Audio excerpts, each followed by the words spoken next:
Yan, good day mga kataktika at isang pamamaraan upang tayo ay makapagparami ng tanim na strawberry.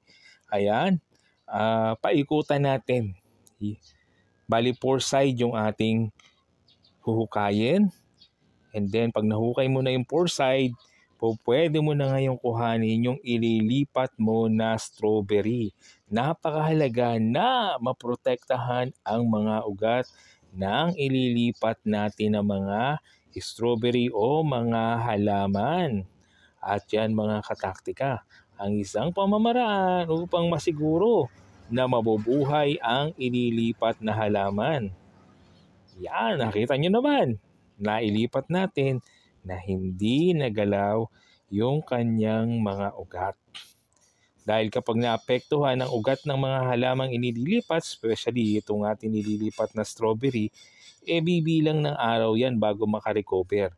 Pero kung itinransplant lang natin at hindi naapektuhan, tuloy-tuloy ang pagkuha ng nutrients ng ugat para maisuporta niya sa ating nilipat na halaman. At mga kataktika, pwede rin natin itong bawasan ng dahon kapag nilipat natin.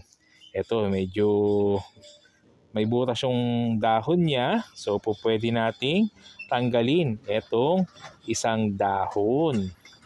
Yan, para hindi na rin siya kakain ng nutrients. At yung nutrients na makuha ng ugat, direct na doon sa mga bagong palaking usbong. O yan mga kataktika, isang taktika. Tandaan, don't bury the crown, mga kataktika. Itong crown, dapat naka-expose sa lupa, mga kataktika. Kaya hindi mamitay. Yan, repeat the procedure lang. Make a hole. Yan. And lagay ang ating nilipat na strawberry. Yan. Ganyan mga kataktika.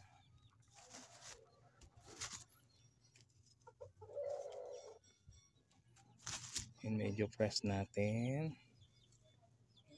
Press.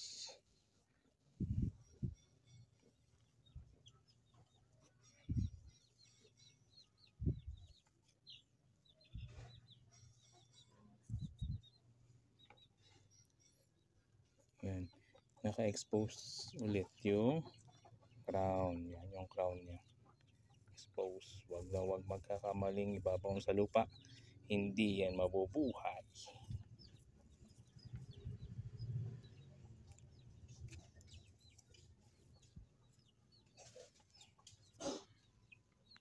Ang tip dito mga kataktik ay maglilipat ng strawberry natin. Naman mga pananim, sisiguraduhin natin na hindi nagagalaw yung kanilang roots. Para pagka nilipat natin, higher percentage na ito ay mabubuhay. Yan mga taktika. Kaya ang ginagawa natin, dinidig natin yung paikot, tapos kukuhanin natin yung buong lupa. Yan. So lalagyan lang din natin ng lupa pa yan paikot.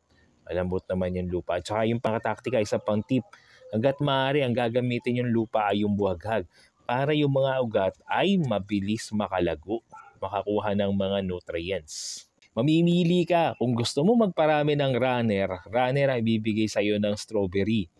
Kaya kung gusto mo magpamunga naman, tatanggalin mo na kagad yung mga runner. So ngayon dahil konti pa lang itong ating mga strawberry, nagpaparunner muna tayo. Pero meron na tayong designate na strawberry na pabubungahin natin. So tip lang, kung ang gusto nyo ay runner, magbibigay ng mga runner yan.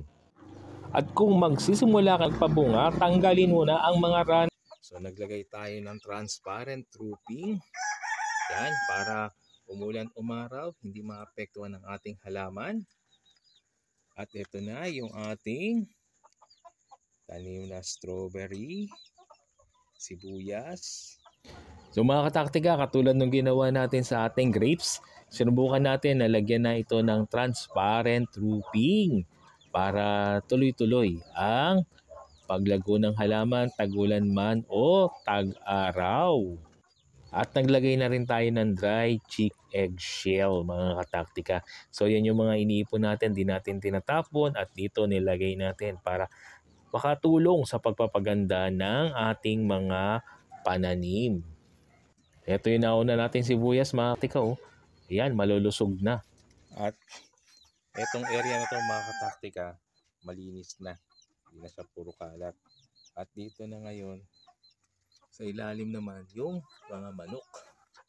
Silky chicken ang nandito, mga kataktika, yung black meat. Yan. And dito sa taas, yung ating halaman. Yan. Halaman sa taas, chicken sa baba, at syempre, may transparent na roofing, mga kataktika.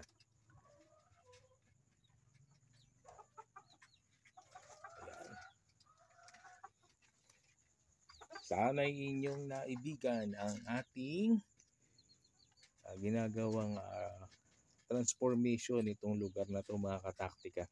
Ayan, don't forget to like, share, and subscribe.